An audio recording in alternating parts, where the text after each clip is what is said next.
இரு மாநிலங்களுக்கு இடையே சுமூக தீர்வு எட்டப்பட்ட பிறகு கழக அரசும் எங்களுடைய தலைவரும் தைரியமாக தமிழ்நாட்டின் எதிர்ப்பை பதிவு செஞ்சதுனால தான் இது சாத்தியமாச்சு என்பதை இந்த மாமன்றத்தில் நான் மீண்டும் பதிய வைக்க விரும்புகின்றேன். பேரவைத் தலைவர் அவர்களே, இந்த அரசு இதையெல்லாம் ஒன்றிய அரசு கிட்ட உறுதியாக எடுத்து பேசி காவிரியில நம்முடைய தமிழ்நாட்டுடைய உரிமையை நம்ம அனைவரும் சேர்ந்து நிலைநாட்டிட வேண்டும்.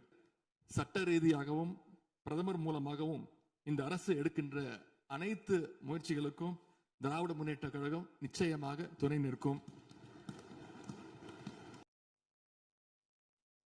மாண்புமிகு பேரவைத் தலைவர் அவர்களே, அரசின் தனி தீர்மானத்திற்கு ஆதரவு கருத்து தெரிவித்து அனைத்து மாமன்ற உறுப்பினர்களுக்கும் எனது நன்றியை தெரிவித்துக் கொள்கிறேன்.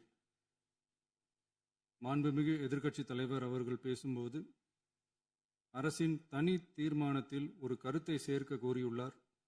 அது குறித்து கீழ்கண்ட கருத்தினை பேரவைக்கு தெரிவிக்க விரும்புகிறேன் வருகின்றன. எனவே எதிர்க்கட்சி தலைவரால் அளிக்கப்பட்ட கருத்தினை 4வது பத்திக்கு அடுத்து கூடுதலாக சேர்க்கலாம் என மாண்புமிகு பேரவைத் தலைவர் அவர்களை கேட்டுக்கொள்கிறேன்.